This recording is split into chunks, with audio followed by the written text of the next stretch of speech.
Esta semana, neste Saúde em Foco, como combater a anemia falciforme, uma doença genética que especialistas dizem ser mais comum entre pessoas de ascendência africana. Um paciente da República Democrática do Congo partilha a sua história de viver com a doença. Além disso, um novo laboratório na Uganda acompanha as doenças zoonóticas no país e além. Temas a destacar neste Saúde em Foco.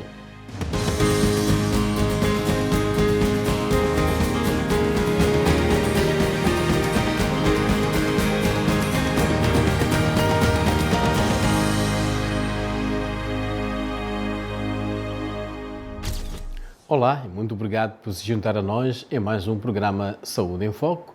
Eu sou o Amâncio Miguel. É uma doença que pode roubar as crianças da sua infância. A doença falciforme ou anemia falciforme é uma doença hereditária do sangue que faz com que um glóbulo vermelho saudável se torne rígido, pegajoso e se dobre.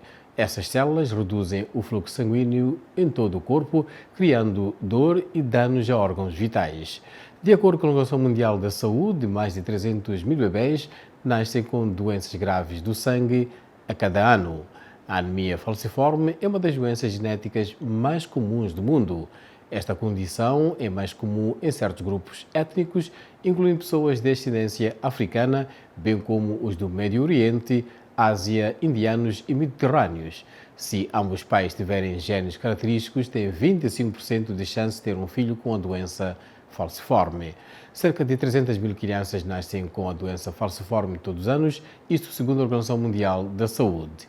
Muitas delas morrem antes de completar 5 anos de idade, mas especialistas dizem que há esperança com a intervenção precoce e o acesso a cuidados adequados. A doença falciforme faz com que o corpo produza glóbulos vermelhos em forma de foice ou meia-lua, dificultando o transporte de oxigênio dos pulmões. O Dr. Prevo Barango é médico do Escritório Regional da Organização Mundial de Saúde para a África.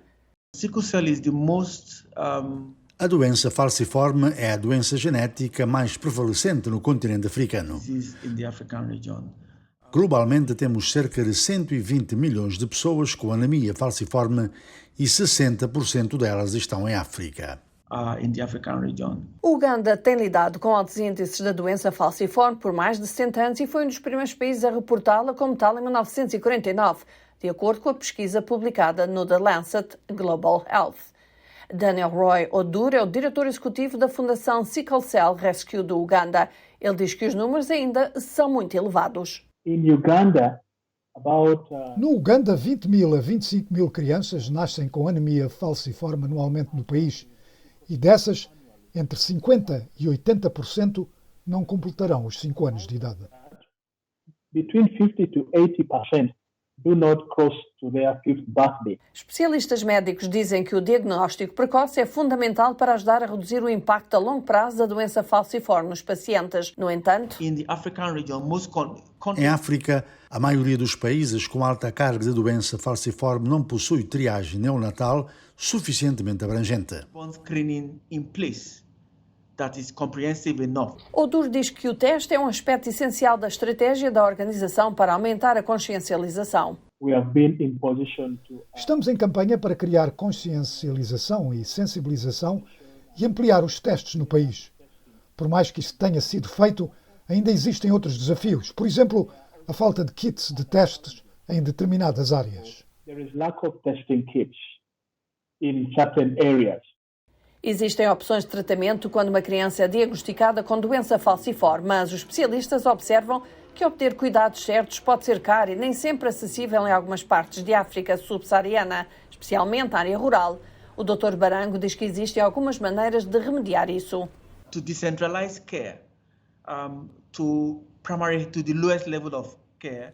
Descentralizar a atenção para o nível mais baixo de atenção, que é a atenção primária à saúde, para que as pessoas da zona rural possam ter acesso a esse diagnóstico precoce da doença falciforme. Uma vez diagnosticadas, seguem um certo caminho de cuidados. A outra é garantir que medicamentos como a hidroxiureia, que demonstrou reduzir a frequência de crises de células falciformes em países desenvolvidos, mas é um desafio de acesso na região, sejam disponibilizados. It's a challenge in the region.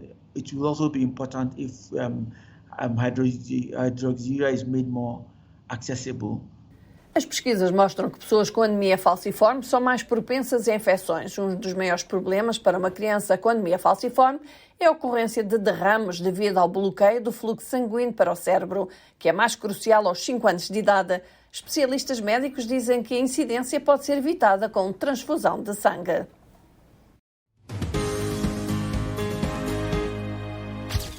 O que pensas sobre a anemia falciforme? Você conhece alguém com a doença e como está informado sobre a mesma? Aqui estão algumas reações de Lomé, no Togo. Descobri que tinha anemia falciforme aos 19 anos. É verdade que na minha infância tive pequenas dores que às vezes eram tratadas em casa ou às vezes com injeções. Mas eu realmente tomei conhecimento da doença quando eu tinha 19 anos e foi devido a uma convulsão. Tive uma crise em um banco e foi assim que soube que tinha uma coisa chamada doença falciforme, que é uma doença hereditária. Tenho várias formas de convulsão. Às vezes tenho dores ósseas, às vezes dores respiratórias, às vezes tenho febre alta que agrava meu quadro. Comecei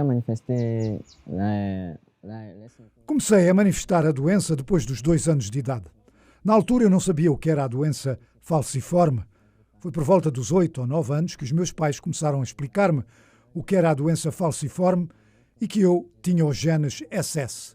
A doença é muitas vezes manifestada por dores crónicas nas articulações. Pode ser nos joelhos, no quadril, mas é sempre ao nível dos ossos e das articulações.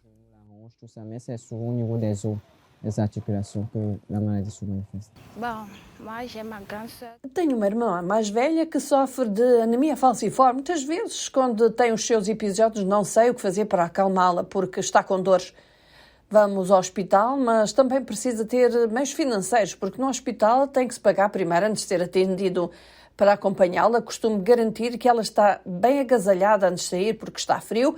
Ela também pode ter problemas quando está com muita fome, então tem que garantir que ela come na hora.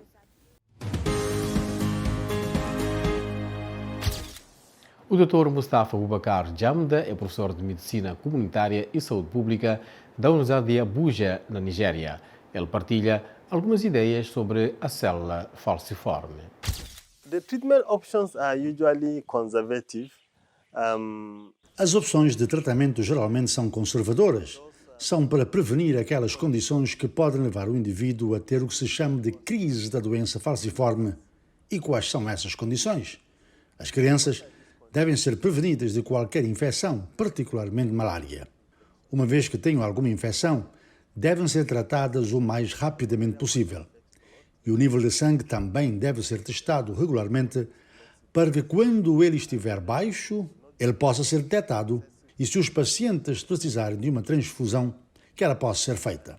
Além disso, eles podem receber alguns suplementos que podem ajudá-los a aumentar a produção do seu processo sanguíneo, para compensar a perda que ocorre devido à destruição resultante da forma de foice da célula sanguínea. Então, não há cura per si para a anemia falciforme, porém, a ciência avançou e existem cirurgias muito avançadas que podem ser feitas. Uma delas é o transplante de medula óssea. Então, se a medula óssea for substituída, não diremos que a pessoa está curada em si, porque lembre-se do que dissemos de que é uma doença genética que não altera os genes do indivíduo. Assim, o gene permanecerá o mesmo e essa pessoa ainda poderá transmitir a doença aos seus descendentes. No entanto, a vantagem do transplante de medula óssea é o facto de que a pessoa não irá manifestar todos esses sintomas encontrados entre as pessoas que têm anemia falciforme. Amir Mukundwa, 28 anos de idade, nasceu na República Democrática do Congo. A sua família se mudou para o Ruanda quando ele era criança. Na infância, Amir estava sempre doente, mas não tinha ideia da doença. Mais tarde, ele foi ao hospital, onde foram feitos exames de sangue e foi diagnosticado com anemia falciforme. Ele é de uma família de 7 irmãos e deixa aqui a sua história. Sickle cell anemia. It's a disease that doesn't. A anemia falciforme é uma doença que realmente não tem cura.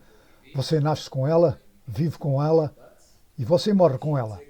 Mas se tomar a medicação prescrita pelo seu médico, pode viver até aos 70 anos sem problemas. Mas a questão é que os remédios para isso são muito caros e alguns não se encontram em África.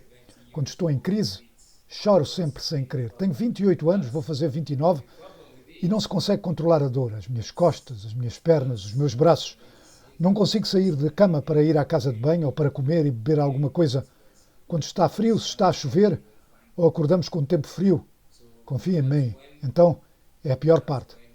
Você não se pode mover, não pode sair nem 60 segundos. Vai começar a sentir uma dor. Há uma grande diferença entre antes da Covid-19 e hoje. Antes a gente pegava o remédio a um preço barato e em qualquer farmácia facilmente.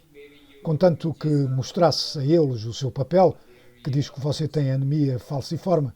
Mas agora é muito difícil encontrá-los. Então, não estamos a receber medicamentos no Ruanda. Quando estou em crise, eu uso injeções, porque aqueles remédios que eles prescrevem para a gente tomar não se encontram em lado nenhum. Eu tenho que dizer-vos, sempre sejam fortes, sempre tomem os seus remédios na hora, tome todos os dias. Não perca nem um dia, porque se você perder 1 ou 2 dias com o seu remédio, o dia crise chegará até você e será muito doloroso. Então seja forte onde quer que esteja.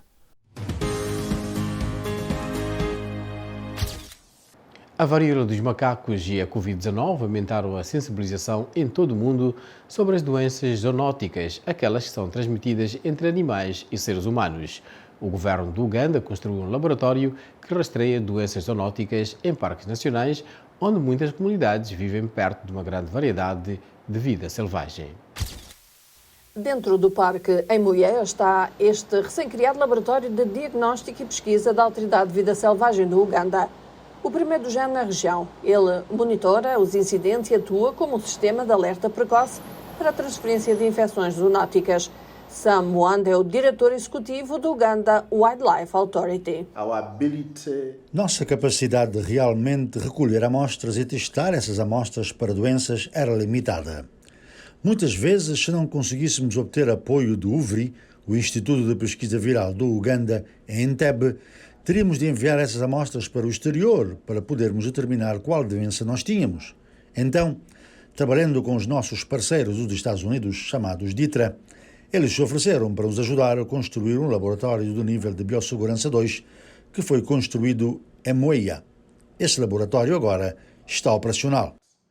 Os surtos de Covid-19 e varíola dos macacos levantaram preocupação entre os cientistas sobre a recorrência de doenças zoonóticas que são transmitidas entre animais e humanos. Os Centros de Controlo de Doenças dos Estados Unidos dizem que mais de metade de todas as infecções humanas, como a malária, o ébola e o SARS, são de origem zoonótica. O novo laboratório rastreia doenças zoonóticas em parques nacionais onde muitas comunidades vivem perto de uma grande variedade de vida selvagem. A capacidade deste laboratório está focada em 3 tipos de serviço. 1, podemos fazer diagnóstico. 2, podemos fazer forense, ou seja, estamos desenvolvendo um serviço para forense especialmente para a vida selvagem. E então fazemos pesquisa, e quando fazemos pesquisas em patógenos de bactérias, patógenos de protozoários, também pesquisamos em patógenos virais. O laboratório está ocupado desde que abriu as suas portas há alguns meses. A doença na vida selvagem tende a se espalhar para o gado e depois para os seres humanos. Como, por exemplo, um turista morreu devido a Marburg em uma caverna de morcegos. Então, estamos fazendo um estudo para acompanhar esses morcegos para ver o quão longe eles se movem da caverna para as aldeias, para que possamos sensibilizar essas pessoas, que apesar de eles virem para a aldeia, eles estão carregando uma determinada doença que pode ser prejudicial à sua saúde. We can sensitize those people that this, but despite them coming to your village, they are carrying a given disease that might be detrimental to your health. Especialistas dizem que à medida que as populações crescentes se espalham para áreas da vida selvagem anteriormente intocadas, o risco de transmissão de infecção entre animais e humanos aumenta. Eles dizem que 3 em cada 4 doenças infecciosas novas ou emergentes em pessoas vêm de animais. Até a próxima semana. Assim foi mais um Saúde em Foco. Recordar que saúde é o bem mais precioso que temos.